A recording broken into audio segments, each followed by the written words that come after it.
Hello everyone and welcome to the first part of chapter 10 from Grandmaster Ronghua Sandwich Horse Defense Treatise. Now this will be the second last chapter of discussion of the central cannon versus sandwich horse defense. Without further ado, central cannon, bell corner cannon, sandwich horse defense. Now most of the earlier bots were revolved around red pushing p3 plus 1.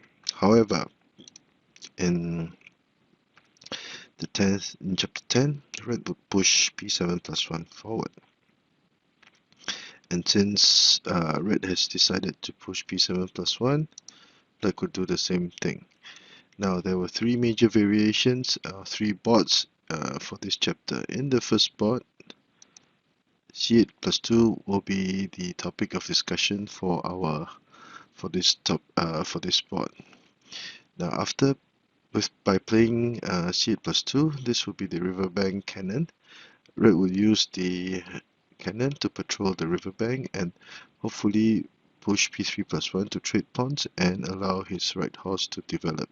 The cannon at this position would also threaten the black elephant on the same file immediately. So there were three major variations that were discussed. The first would be a very unorthodox c2 plus 7, which is usually frowned upon in opening theory. The second will be c2 equals to 1, and the third will be black immediately pushing his horse to the riverbank. So for the first variation, c2 plus 7 was discussed.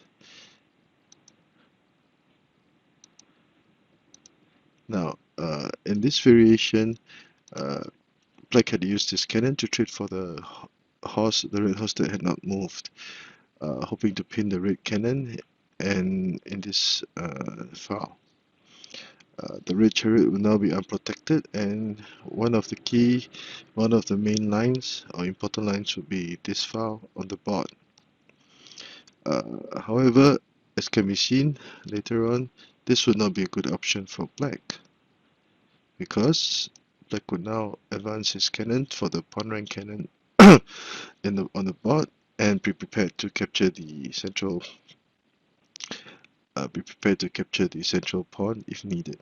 Now at this point in time, both of the black chariots will be undeveloped and have little space to move.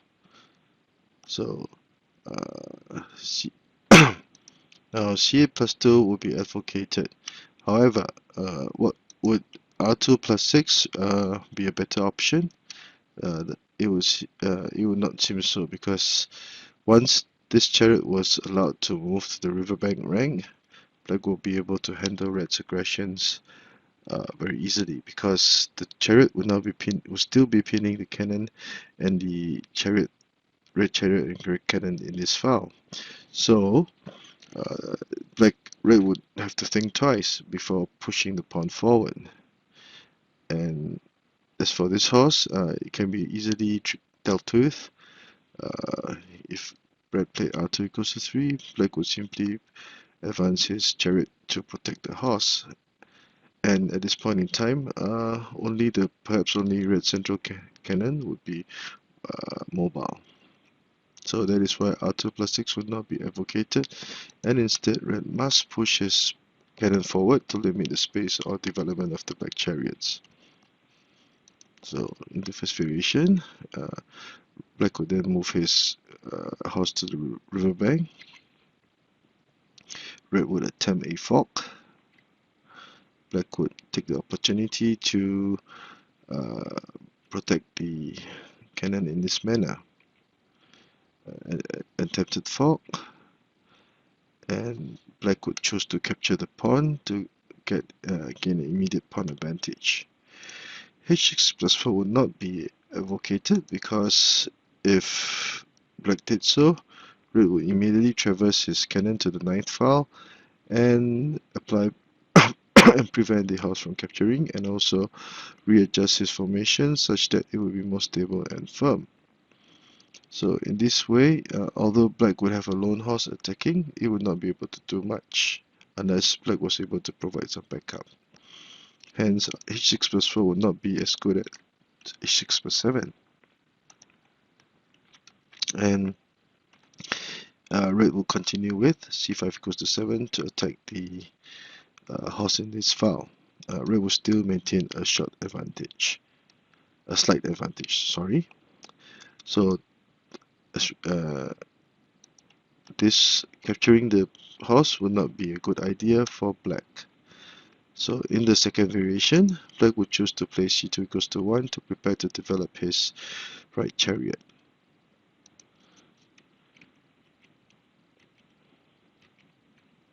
Again, black would seize the opportunity to push his chariot to the riverbank rank before red can apply a blockade. Now,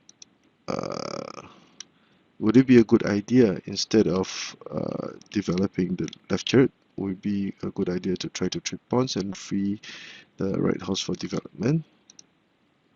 These were the moves that were given in the book. Red would attempt to capture the red horse immediately.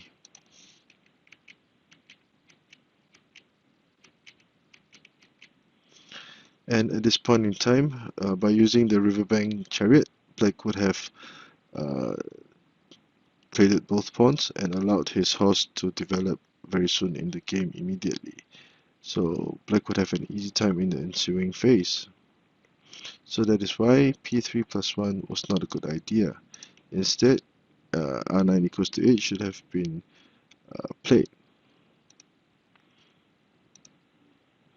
Now this is a commonly used tactic whereby red would push one of his horses to the riverbank rank to control the center of the board, and once the horse was also at this position, red would also threaten to play p7 plus 1 to threaten the black chariot and readjust his formation.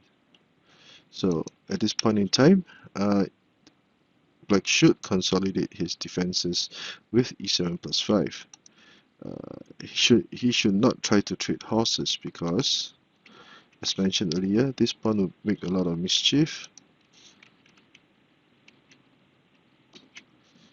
and black would be in deep trouble, because now red would be threatening to checkmate with the double cannons, and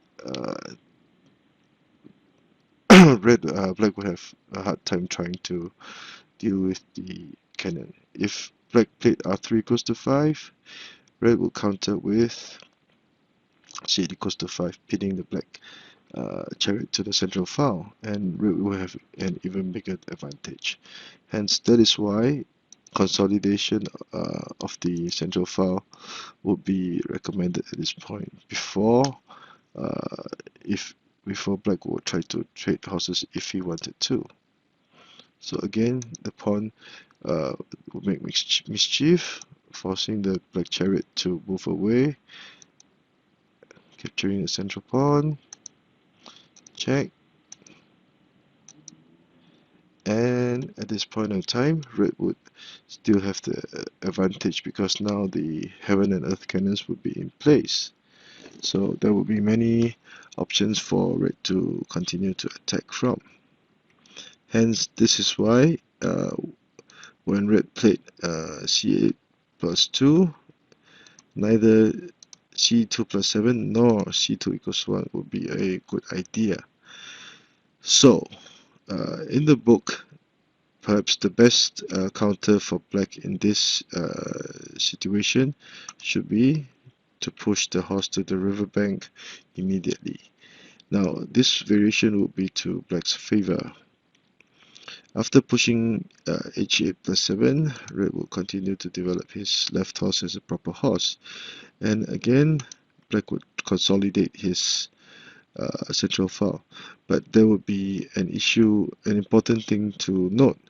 e7 plus 5 would be the correct way to consolidate the central file, and not e3 plus 5. Because if e3 plus 5 were played, red would now be able to trade pawns and allow his left chariot to be developed. Black's play would become more passive, and red will be the aggressor. So that is why e7 plus 5 would have been better than e3 plus 5, because as in e7 plus 5, if black played p3 plus 1, let's say e7 plus 5, if red played p3 plus 1, black will counter in this manner, and the chariot will be developed and threaten the red house in the same file. So either way, once the horse was moved to the riverbank rank, it would be better for red to attack with r2 plus 6. It would not be a good idea to try to trade horses again, because after trading, the chariot will be developed and prepared to charge across the river, and black will be forced to defend in this manner, whereby black will take the opportunity to develop his right chariot. Now at this time, r9 equals to 8 would be a correct move to make. Red cannot afford to be brash and attack with r2 plus 6, or black would play c2 plus 1, threatening to capture the threatening to advance his pawn to capture the red chariot. And c2 plus 4 would be played, as black would try to form a blockade and also try to capture this red chariot with a discovered check. And now red would have nothing of this. And as can be seen, the black chariot will now be protecting the very important pawn rank. And once this rank was protected, this red chariot will be rendered less efficient, because this chariot will not have many good intersections to move to. So at this point in time, black would have a very solid defense already in place, while the formation of the red pieces, especially in the central file, will be a cause of concern. So h7 plus 6 would be the advocated move. r2 plus 6 will not be a good idea. Red would continue to defend in this manner. Again, p2 plus 1 to try to dislodge the red horse. And red would move his chariot to the riverbank rank.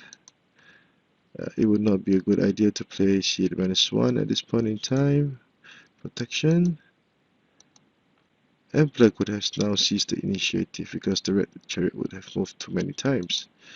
e7 plus 5 would also not be a good idea, because black would now be prepared to move his cannon away to offer a trade of chariots. And as can be seen, if red opted to trade chariots, his pressure on black's left flank would be greatly diminished. So r4 minus 2 will be the advocated move.